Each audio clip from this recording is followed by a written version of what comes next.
નમસ્કાર મારા પ્રિય ભક્ત મિત્રો, શું તમે પણ તે વિકટ પરિસ્થિતિનો સામનો કરી રહ્યા છો જ્યાં તમારા શત્રુઓએ તમારા જીવનમાં અવરોધો ઊભા કરી દીધા છે?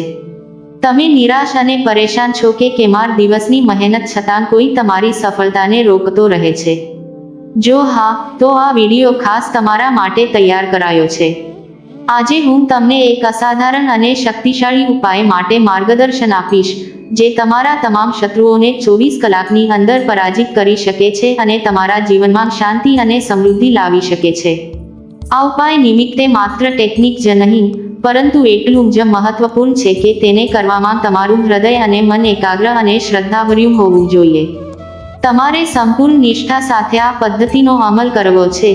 તેનો સંપૂર્ણ વિશ્વાસ રાખવો છે કે દરેક વાતમાં શ્રેષ્ઠ નહીં જ થાય, પરંતુ જરૂર ત્રાટક્યું હશે. આવી શ્રદ્ધા અને નિષ્ઠા સાથે માટે આ ઉપાય તમારી પ્રગતિમાં થયેલી તમામ અવરોધોની શૃંખલા ભલે આંખ સામે દેખાય નહીં, પણ અચૂક તોડી નાખે છે. વિશેષ વાત એ છે કે આ ઉપાયને કોઈ જટિલ જાદુનો કે ભયાનક તંત્રની જરૂર નથી, પરંતુ પ્રાચીન વિદ્યા પર આધારિત એક સરળ, પ્રભાવશાળી અને ચમત્કારિક પ્રક્રિયા છે. જો તમે આ વિડીયોનું અંત સુધી ધ્યાનપૂર્વક પાલન કરશો, તો 24 કલાકની અંદર જ તમારા શત્રુઓના પ્રભાવો પર પ્રતિબંધ લાગી જશે અને તમે તમારી જિંદગીમાં શાંતિ અને સમૃદ્ધિ તરફ આગળ વધી શકો. તો ચાલો પણ આ યાત્રા સાથે આગળ વધીએ અને જાણીએ કે કઈ રીતે તમે આ શક્તિશાળી ઉપાય દ્વારા તમારા શત્રુઓ પર વિજય મેળવી શકો છો અને તમારા જીવનને પવિત્ર ઉર્જા અને સલામતીથી ભરપૂર બનાવી શકો છો. મિત્રો, ચેનલ પર નવા છો, વિડીયો લાઈક કરી કોમેન્ટમાં જય બજરંગબલી જરૂર લખજો. મિત્રો, દુશ્મનો આપણા જીવનમાં એક અણધાર્યા અવરોધ તરીકે પ્રવેશ કરે છે, જે આપણા મન અને આત્માને બળવા માટે ઘણીવાર અણધાર્યા રૂપે કાર્ય કરે છે. તેઓ માત્ર શારીરિક સ્તરે જ નહીં, પરંતુ માનસિક અને ભાવનાત્મક સ્તરે પણ અસર કરે છે. જ્યારે કોઈ વ્યક્તિ આપણા વિરુદ્ધ હોય છે, ત્યારે તે આપણા મનમાં ભય, ચિંતાનો અને અસુરક્ષાનો સંચાર કરે છે, જે આપણા આત્મવિશ્વાસને નાશ કરે છે. દુશ્મનોના નકારાત્મક વિચારો અને ઉર્જાઓ આપણા જીવનમાં કેવી રીતે અસર કરે છે, તે સમજવું ખૂબ જ મહત્વપૂર્ણ છે. તેઓ આપણા વિચારોમાં વિક્ષેપ કરે છે, જેનાથી આપણે નિરાશા અને અસફળતાનો અનુભવ કરીએ છીએ. આ નકારાત્મક ઉર્જાઓ આપણા જીવનમાં અવિરત રીતે પ્રવેશ કરે છે, જેનાથી આપણા સંબંધો, કારકિર્દી અને સ્વાસ્થ્ય પર ખરાબ અસર પડે છે. દુશ્મનોને ઓળખવા માટે તમારે તમારા આસપાસના લોકોના વર્તન અને તેમના પ્રભાવને ધ્યાનમાં રાખવું જોઈએ. જો કોઈ વ્યક્તિ સતત તમારી સફળતાને નકારવા, તમારી ખામીઓ પર ધ્યાન કેન્દ્રિત કરવા અથવા તમારી પ્રગતિમાં અવરોધ ઊભા કરવા માટે પ્રયત્ન કરે છે, તો તે તમારા માટે એક દુશ્મન બની શકે છે. દુશ્મનોના પ્રભાવને દૂર કરવા માટે તમારે તમારા આત્મવિશ્વાસને મજબૂત બનાવવું, ધ્યાન અને આધ્યાત્મિક ઉપાયોનો ઉપયોગ કરવો અને સકારાત્મક વાતાવરણ બનાવવું પડશે. આ રીતે તમે દુશ્મનોના નકારાત્મક પ્રભાવને સહન કરી શકો છો અને તમારા જીવનમાં શાંતિ અને સમૃદ્ધિ લાવી શકો છો. ચાલો હવે આપણે જાણીએ કે કઈ રીતે આ દુશ્મનોના પ્રભાવને દૂર કરવા માટે અમલમાં લાવવાની રીતો છે, જે તમને તમારા જીવનમાં શાંતિ અને સમૃદ્ધિ લાવવા માટે મદદ કરશે. પ્રથમ, તમારે એક તવા લેવી પડશે. તવા સામાન્ય રીતે ઘરમાં રોટી બનાવવા માટે ઉપયોગમાં લેવાય છે, પરંતુ આ ઉપાયમાં તેનો ઉપયોગ એક પવિત્ર અને શક્તિશાળી સાધન તરીકે થાય છે. તવા તાંબાની, કાસ્ટ આયર્ન અથવા કેરામિકના તવા પણ હોઈ શકે છે, પરંતુ તે સાફ અને સંપૂર્ણ સ્વચ્છતા સાથે હોવું જોઈએ. તવા પર દુશ્મનોના નકારાત્મક ઉર્જાઓને દૂર કરવાની પ્રક્રિયા શરૂ થાય છે, તેથી તેની શુદ્ધતા ખૂબ જ મહત્વપૂર્ણ છે. આ સાથે તમારે 4 સાબુત લવિંગ એકત્રિત કરવાની રહેશે. લવિંગ એક પ્રકૃતિના ખાસ ઉપહાર છે, જે પોતામાં ઉર્જા અને અવરોધો દૂર કરવાની શક્તિ ધરાવે છે. લવિંગમાં રહેલા તત્વો માનસિક શાંતિ અને સકારાત્મક ઉર્જા લાવવા માટે જાણીતા છે. 4 લવિંગ લેવાના કારણે એનાથી ઉર્જા વધુ પ્રભાવી બને છે, જે દુશ્મનોના નકારાત્મક પ્રભાવને દૂર કરવામાં મદદરૂપ થાય છે. બત્તર બાતાશા એટલે કે મીઠાઈના ટુકડાઓ પણ તમારી તૈયારીમાં સામેલ છે. 2 બાતાશા લો, જે સંપૂર્ણ અને અન્ય કોઈ રીતે ખંડિત ન હોય. આ મીઠાઈ શાંતિ અને સમાધાનનું પ્રતીક છે, જે દુશ્મનોના નકારાત્મક ઉર્જાઓને દૂર કરવા માટે ઉપયોગી છે. બાતાશા મીઠી હોય છે, જે દુશ્મનના નકારાત્મક વિચારોને મીઠાશમાં ફેરવવામાં મદદ કરે છે. સાથે સાથે 2 કપૂરની ટુકડીઓ પણ જરૂર પડશે. કપૂર પ્રાચીન દેહશોધક અને પવિત્રતા લાવવાનો સાધન માનવામાં આવે છે. કપૂરનું ધૂળવું અથવા તેનો ઉપયોગ કરવાથી નકારાત્મક ઉર્જાઓ દૂર થાય છે અને પવિત્રતા અને શાંતિનો અનુભવ થાય છે. અને અંતમાં, એક સફેદ પેપર એ એવો નવો અને સફાઈથી ભરેલો પેપર પસંદ કરો જેના ઉપર કોઈ લીટી કે લખાણ ન હોય. આ પેપર પર દુશ્મનની ઓળખ અથવા દુશ્મન શબ્દ લખવાની રહેશે. સફેદ પેપર પવિત્રતા અને નવી શરૂઆતનું પ્રતીક છે, જે દુશ્મનાના નકારાત્મક પ્રભાવને દૂર કરવા માટે ઉપયોગમાં લેવાશે. તમે આ બધી સામગ્રી શાંતિપૂર્વક એકત્રિત કરો અને તેમના મહત્વ પર ધ્યાન આપો. આ પ્રક્રિયા થોડીક મહેનત અને સમય લેતી બને છે, પરંતુ તે તમારા ઉપાયને વધુ પ્રભાવશાળી બનાવી દેશે. મિત્રો, હવે જ્યારે તમામ જરૂરી સામગ્રી તમે એકત્રિત કરી લીધી છે, ત્યારે ઉપાયની સૌથી મહત્વપૂર્ણ અને શક્તિશાળી પ્રક્રિયા શરૂ થાય છે. આ પ્રક્રિયા ખૂબ સાવધાની અને શ્રદ્ધા સાથે કરવી જોઈએ, કારણ કે આ ઉપાયમાં તમારા મન અને હૃદયની રીતિવિધિના દ્વારા જ અસરકારક પરિણામ આવશે. સૌપ્રથમ, તમારી હાથમાં રાખેલા તવાનો ઉપયોગ કરો અને તેને પોતાના ઘરની મુખ્ય દરવાજા કે પ્રવેશદ્વારની બહાર એવી જગ્યાએ મૂકો જ્યાં છેલ્લે જલાવવાનો કાર્યક્રમ સંભવ હોય. આ પ્રવેશદ્વાર એ જગ્યા છે જ્યાંથી તમારું ઘર અને જીવનહારાઓ માટે પ્રવેશવાળા તમામ બાહ્ય ઉર્જાઓ ફેલાય છે. તેથી અહીં તમારું ઉપાય આરંભવો ખૂબ જરૂરી સમજાય છે. આ તવા પર તમારે એક સફેદ કાગળ લેવું. તે પેપર પર તમે ખાસ શ્રદ્ધા અને ધ્યાન સાથે તમારા દુશ્મનનું નામ સાફ અને સ્પષ્ટ રીતે લખશો. જો દુશ્મનનું નામ તમારા માટે જરાય ન હોય અથવા દુશ્મનો ભેદરૂપ હોય, તો દુશ્મન શબ્દ લખવો પૂરતો રહેશે. આ પેપર તમે તવા નીચે રાખશો, જેથી આ કામ શાંતિથી અને પૂરેપૂરી શ્રદ્ધાથી થાય. હવે તવા પર રાખેલી વસ્તુઓમાંથી 4 સાબુત લવિંગ, 2 બાતાશા અને 2 કપૂરના ટુકડાઓને તવા પર યોગ્ય રીતે ગોઠવો. આ સામગ્રીનું એકસાથે જળવું ખાસ મહત્વ ધરાવે છે. પછી આ વસ્તુઓને ધીમે ધીમે જલાવવાનું શરૂ કરો. લવિંગના વધારે સુગંધ અને કપૂરના તળે થનારા ધૂમ્રથી તમારા આસપાસની નકારાત્મક શક્તિઓનું નિર્વહન થાય છે અને બાતાશા તેનું સંતુલન સજાગ કરે છે. જ્યારે તમે આ તમામ વસ્તુઓને જલાવતા હો ત્યારે તમારી અંદર પૂરી શ્રદ્ધા હોવી અત્યંત જરૂરી છે. તમારા મનમાં ધ્યેય થવો જોઈએ કે આ પ્રક્રિયા તમારા દુશ્મનોને શાંતિ અને તમારી જીવનમાં સમૃદ્ધિ લાવશે. આ ઉપાય તમને તમારા દુશ્મનોથી મુક્ત કરવા માટે 5 ભાગીય શક્તિ લાવે છે, જે તમારા જીવનમાં અલૌકિક શાંતિ લાવશે. આ પ્રારંભિક પગલાં પૂર્ણ કર્યા પછી, તમે આગળના મંત્રોચ્ચારો અને પ્રાર્થનાઓ માટે તૈયાર થઈ જશો, જેના દ્વારા આ ઉપાય વધુ અસરકારક બનશે. મિત્રો, જ્યારે તમે તવા ઉપર રાખેલી લવિંગ, બાતાશા અને કપૂરને ધીમે ધીમે જલાવતા હશો, ત્યારે તમારું ધ્યાન સંપૂર્ણપણે આ વિધિ પર કેન્દ્રિત રાખવું જરૂરી છે. આ સમય દરમિયાન, તમે એક શક્તિશાળી મંત્ર ઓમ ક્રી કાલિકા નમઃ 21 વાર આદરપૂર્વક ઉચ્ચારશો. આ મંત્ર પ્રાચીન સમયથી ભક્તિ અને આધ્યાત્મિક શક્તિ માટે પ્રખ્યાત છે. ઓમ ક્રી કાલિકા નમઃ મંત્ર માતા કાલિકા, દેવીઓની સૌથી શક્તિશાળી અને રોષાળ સ્વરૂપની પ્રતિમા, અને સાથે ભૈરવ બાબાને પ્રાર્થના કરવા માટે વપરાય છે. માતા કાલિકા પાપોનું નાશ કરતી, દુશ્મનોને બળતરું કરતી દેવી તરીકે જાણાય છે, જ્યારે ભૈરવ બાબા એક રક્ષણકર્તા દેવતા છે જે વિધાન અને ન્યાય પ્રસ્થાપિત કરે છે.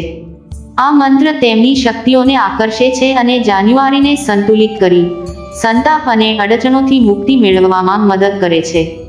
મંત્ર બોલતી વખતે તમારું હૃદય સંપૂર્ણ નિષ્ઠા અને શ્રદ્ધાથી ભરેલું હોવું જોઈએ. તમારે મનમાં પૂરતું વિશ્વાસ અને લાગણી હોવી જોઈએ કે આ પ્રાર્થના તમારા દુશ્મનોના નકારાત્મક ઉર્જા પ્રત્યે જોરદાર વિરોધ પ્રગટાવી રહી છે અને તમે મારી પ્રગતિ માટે નિર્ભય અને મજબૂત બન્યા છો. તે બાદ, જ્યારે તમે ઓમ ક્રી કાલિકા નમઃ મંત્ર પૂર્ણ કરો, ત્યારે તમારે બીજા મંત્રનો પાઠ શરૂ કરવો છે, ઓમ શ્રી ભૈરવાય નમઃ. આ મંત્ર પણ 21 વાર ઉચ્ચારવો જરૂરી છે, જે ભૈરવ બાબાની ભક્તિનું પ્રતીક છે. આ મંત્ર દુશ્મનોથી રક્ષા કરતા શમક અને કરુણાભર્યા દેવતા ભૈરવ બાબાની કૃપા માટે પ્રાર્થના છે. આ મંત્ર તમારામાં રક્ષણ અને જીવંત શક્તિ લાવી તમારા જીવનમાં અઘરી સંજોગોમાં પણ શાંતિ અને સુરક્ષા પ્રદાન કરે છે. મંત્રોચ્ચારો દોરાન, તમારે જે લાગણી અને શ્રદ્ધાભર્યું મન ધરાવવું તે આ ઉપાયને હકીકતમાં પરિવર્તિત કરે છે. આ મંત્રોના ઉચ્ચારથી આધ્યાત્મિક ઉર્જા આવશે જે તમારી સમસ્યાઓનો ઉકેલ લાવી તમારા શત્રુઓ પર વૈજ્ઞાનિક અને આધ્યાત્મિક રીતે અસર કરશે. આ મંત્રોના સાથે પ્રાર્થના અને ભક્તિ આપના અંતરમાં ઊંડા ઉતરે છે. તે જ ક્ષણે આ ઉપાય તમારું રક્ષણ કરીને તમારું જીવન શાંતિ અને સમૃદ્ધિ તરફ લઈ જાય છે. મિત્રો, જ્યારે આ તમામ વસ્તુઓ પૂરી રીતે તપે અને ખાખ બની જાય, ત્યારે આ ખાખને વહેતા પાણીમાં તેજીથી ઉડાડવો કે કુદરતી જમીનમાં ગાળવો. આ રીતે આ ઉપાયની શક્તિ તમારી આસપાસની દુશ્મનગણો પર પૂર્ણ અસર કરી શકે છે અને તમારું જીવન સરળ અને સુરક્ષિત બની શકે છે. હવે જ્યારે તમે ઉપાયની પ્રક્રિયા પૂર્ણ કરી છે, ત્યારે મહત્વપૂર્ણ છે કે તમે જાણો કે આ ઉપાય પછી શું થશે. આ ઉપાયને પૂર્ણ કર્યા પછી 24 કલાકની અંદર તમે તમારા દુશ્મનોમાં ફેરફાર જોઈ શકો છો. આ ફેરફાર નકારાત્મક ઉર્જાઓના નિવારણ અને પોઝિટિવ ઉર્જાઓના પ્રવેશને દર્શાવે છે. આ ઉપાય કેવી રીતે કાર્ય કરે છે તે સમજવું પણ મહત્વપૂર્ણ છે. જ્યારે તમે લવિંગ, બાતાશા અને કપૂરને જલાવ્યા, ત્યારે તમે માત્ર શારીરિક સામગ્રીને જ નહીં, પરંતુ તમારા મન અને આત્માને પણ શુદ્ધ કરી રહ્યા હતા. મંત્રોના ઉચ્ચાર સાથે તમે શક્તિશાળી આધ્યાત્મિક ઉર્જાઓને આકર્ષિત કરી રહ્યા હતા, જે દુશ્મનોના નકારાત્મક પ્રભાવને દૂર કરવામાં મદદ કરે છે. માતા કાલિકા અને ભૈરવ બાબાની શક્તિઓને આકર્ષવા માટેના મંત્રો તમારા જીવનમાં શાંતિ અને સુરક્ષા લાવવા માટે કાર્ય કરે છે. આ મંત્રોના ઉચ્ચારથી તમે તમારા દુશ્મનોના નકારાત્મક વિચારો અને ઉર્જાઓને દૂર કરી રહ્યા છો, જેનાથી તેઓ તમારી પ્રગતિમાં અવરોધો ઊભા કરવા માટે અસમર્થ બની જાય છે. આ ઉપાયના પરિણામે તમે તમારા આસપાસના વાતાવરણમાં એક નવો અને સકારાત્મક પરિવર્તન અનુભવશો. તમે તમારા દુશ્મનોમાં શાંતિ, સહકાર અને સમજૂતીનો અનુભવ કરી શકો છો. આ ઉપાય માત્ર દુશ્મનોને દૂર કરવાનું નથી, પરંતુ તે તમારા જીવનમાં સકારાત્મકતા અને સમૃદ્ધિ લાવવાનું પણ છે. આ ઉપાયને પૂર્ણ કર્યા પછી તમારે આશા રાખવી જોઈએ કે તમે જે શાંતિ અને સમૃદ્ધિની ઈચ્છા રાખી છે, તે તમારા જીવનમાં પ્રવેશ કરશે. આ ઉપાયના પરિણામો ધીમે ધીમે પ્રગટ થશે, પરંતુ તમારે શ્રદ્ધા અને વિશ્વાસ સાથે આગળ વધવું જોઈએ. આ રીતે આ ઉપાય તમને માત્ર દુશ્મનોના નકારાત્મક પ્રભાવથી મુક્ત કરવાનું નથી, પરંતુ તે તમારા જીવનમાં એક નવી આશા અને શક્તિ લાવવાનું છે, જે તમને આગળ વધવા માટે પ્રેરણા આપે છે. મિત્રો, શત્રુઓની નકારાત્મક ઉર્જા આપણા જીવનમાં વિવિધ રીતે કાર્ય કરે છે. જ્યારે કોઈ વ્યક્તિ દુશ્મનાના વિચારો, ઈર્ષ્યા અથવા દુષ્ટ ઇરાદા સાથે કાર્ય કરે છે, ત્યારે તે નકારાત્મક ઉર્જાઓનું સર્જન કરે છે, જે આપણા મન અને શરીર પર અસર કરે છે. આ ઉર્જાઓ તણાવ, ચિંતા અને અસ્વસ્થતા લાવી શકે છે, જેનાથી વ્યક્તિની માનસિક અને શારીરિક સ્વાસ્થ્ય પર ખરાબ અસર પડે છે. આ નકારાત્મક ઉર્જાઓને દૂર કરવા માટે ઘણા ઉપાયો ઉપલબ્ધ છે. પ્રથમ, ધ્યાન અને યોગ પ્રેક્ટિસ કરવાથી મનને શાંતિ મળે છે અને નકારાત્મક ઉર્જાઓને દૂર કરવામાં મદદ મળે છે. ઘરમાં પવિત્રતા જાળવવી, જેમ કે કપૂર અથવા સુગંધિત ધૂળનો ઉપયોગ કરવો, પણ અસરકારક છે. કેટલાક ક્રિસ્ટલ, જેમ કે બ્લેક ટુર્મલિન અને હેમેટાઇટ, નકારાત્મક ઉર્જાઓને દૂર કરવા માટે જાણીતા છે. નિયમિત પ્રાર્થના અને મંત્રોચ્ચારો પણ નકારાત્મક ઉર્જાઓને દૂર કરવામાં મદદ કરે છે.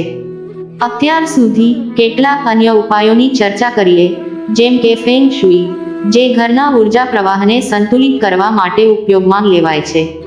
આ ઉપરાંત આયુર્વેદિક ઉપાય, જેમ કે હર્બલ ચા અને તેલ, પણ નકારાત્મક ઉર્જાઓને દૂર કરવામાં મદદરૂપ થઈ શકે છે.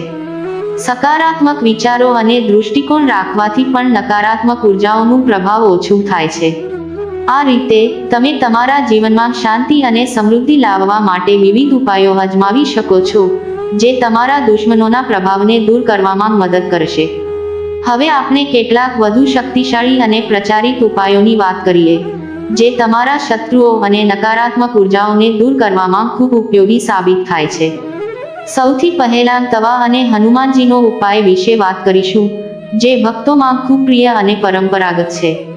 આ ઉપાયમાં તવા પર ખાસ રીતથી કામ કરીને હનુમાનજીની કૃપા મેળવીને દુશ્મનાને પરાજિત કરવાની શક્તિ મટાડવામાં આવે છે. તવા પર હનુમાનજીના નામ કે કોઈ વિશેષ મંત્ર લખીને તેઓની શક્તિ દોરી તવા પર આગ જલાવવામાં આવે છે, જે નકારાત્મક ઉર્જાઓને તૂટી પડવા માટે પ્રેરણા આપે છે. આ પ્રથા દૈવી આશીર્વાદ લાવે છે અને તમારું મન અને જીવન સુરક્ષિત રહે છે. આ સાથે તીવ્ર પ્રભાવ માટે કાળી મરચીનો ઉપાય પણ ખૂબ જાણીતા છે. કાળી મરચી એક એવી વસ્તુ છે જે નકારાત્મક અથવા દુશ્મનના વિચારોને તોડી નાખે છે અને તમારા જીવનમાં શાંતિનું વાતાવરણ લાવે છે. આ ઉપાય દિવસ કે રાત્રે ખાસ તૈયારી સાથે કરવો તે વધુ અસરકારક થાય છે. કાળી મરચી તવા પર રાખીને તેને જલાવવી અને સાથે સ્વાભાવિક મંત્રોચ્ચારો કરવાથી નકારાત્મક ઉર્જા તણાવથી મુક્ત થઈ જાય છે. આ બંને ઉપાયો માન્યતાઓ અને પ્રાચીન વિદ્યા પર આધારિત છે.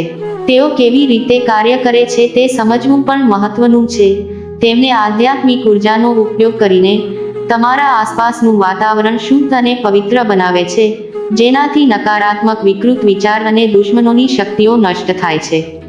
તવા અને કાળી મરચીનો ઉપયોગ માનસિક અને જાદુઈ દ્રષ્ટિકોણથી દુશ્મનોને દૂર કરવા માટે એક મજબૂત હથિયાર છે. આ રીતે આ ઉપાયો સાથે તમારી શ્રદ્ધા અને નિયમિત અમલ તમને દુશ્મનોએ તેમના નકારાત્મક અસરોથી મુક્ત બનાવશે અને તમારું જીવન શાંતિ, સમૃદ્ધિ અને સુરક્ષા તરફ લઈ જશે. જ્યારે તમે સચ્ચાઈ અને શ્રદ્ધા સાથે આ ઉપાય કરો છો, ત્યારે તમે માત્ર બાહ્ય પરિસ્થિતિઓને જ નહીં, પરંતુ આંતરિક ઉર્જાને પણ બદલવા માટે કાર્ય કરી રહ્યા છો.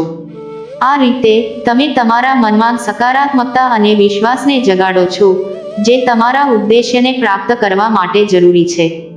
શ્રદ્ધા સાથે કરવામાં આવેલા ઉપાયોમાં તમે વધુ ધ્યાન અને ફોકસ સાથે કાર્ય કરી શકો છો, જે તમારા આશા અને ઈરાદાને મજબૂત બનાવે છે. શ્રદ્ધા કેવી રીતે કાર્ય કરે છે તે સમજવા માટે આપણે જાણીએ છીએ કે જ્યારે તમે કોઈ ઉપાયમાં વિશ્વાસ રાખો છો, ત્યારે તે તમારા મનમાં સકારાત્મક ઉર્જા અને આશા લાવે છે. આ ઉર્જા તમારા આસપાસની નકારાત્મકતા અને દુશ્મનગણો સામે એક રક્ષણાત્મક બાંધકામ બનાવે છે.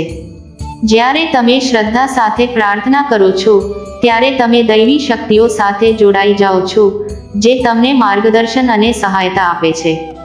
આ ઉપરાંત શ્રદ્ધા અને ભક્તિ સાથે કરવામાં આવેલા ઉપાયોમાં તમે નકારાત્મક વિચારો અને સંશયોને દૂર કરી શકો છો. આથી તમે વધુ સકારાત્મક અને આશાવાદી બની શકો છો, જે તમારા જીવનમાં સકારાત્મક પરિવર્તન લાવશે. હવે આ વિડીયોમાં આપેલા ઉપાયો અને માહિતી વિશે જો તમને કોઈ પ્રશ્નો હોય તો કૃપા કરીને કોમેન્ટમાં પૂછો. હું અહીં તમારા પ્રશ્નોના જવાબ આપવા માટે હાજર છું અને તમારી શંકાઓને દૂર કરવા માટે તૈયાર છું. ઘણા લોકો સામાન્ય રીતે કેટલાક પ્રશ્નો પૂછે છે, જેમ કે આ ઉપાયને કેટલા વખત કરવું જોઈએ. આ ઉપાયને એકવાર જ કરવો પૂરતો છે, પરંતુ જો તમે વધુ શક્તિશાળી પરિણામો મેળવવા માંગતા હો તો તમે તેને નિયમિત રીતે કરી શકો છો. શ્રદ્ધા અને નિષ્ઠા સાથે કરવામાં આવેલા ઉપાય વધુ અસરકારક હોય છે. બીજું, શું આ ઉપાય દરેક માટે કાર્ય કરે છે? હા, આ ઉપાય સામાન્ય રીતે દરેક માટે કાર્ય કરે છે, પરંતુ પરિણામો વ્યક્તિગત પરિસ્થિતિઓ પર આધાર રાખે છે. જો તમે સચ્ચાઈ અને શ્રદ્ધા સાથે આ ઉપાય કરો છો, તો પરિણામ વધુ શક્તિશાળી હશે. કેટલાક લોકો પૂછે છે કે શું આ ઉપાયને કરવા માટે કોઈ ખાસ સમય છે? આ ઉપાય રાત્રિના સમયે કરવો વધુ લાભદાયક છે, કારણ કે આ સમયે પ્રકૃતિની ઉર્જા વધુ શક્તિશાળી હોય છે. જો 24 કલાકમાં કોઈ પરિણામ ન મળે તો તમારે ફરીથી શ્રદ્ધા અને નિષ્ઠા સાથે ઉપાયને અજમાવવો જોઈએ, કારણ કે ક્યારેક પરિણામો થોડીવારમાં દેખાય છે, તેથી ધૈર્ય રાખવું મહત્વપૂર્ણ છે.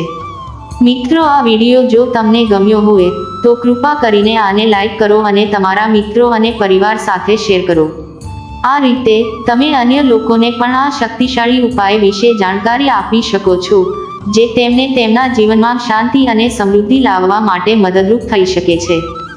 જો તમે આ ચેનલ પર નવા છો તો કૃપા કરીને સબસ્ક્રાઇબ કરવાનું ભૂલતા નહીં, જેથી તમે આવતીકાલે વધુ રસપ્રદ અને ઉપયોગી વિડીયોઝ મેળવી શકો. તમારા સબસ્ક્રિપ્શનથી અમને પ્રેરણા મળે છે અને અમે વધુ સારી સામગ્રી બનાવવા માટે પ્રોત્સાહિત થઈએ છીએ.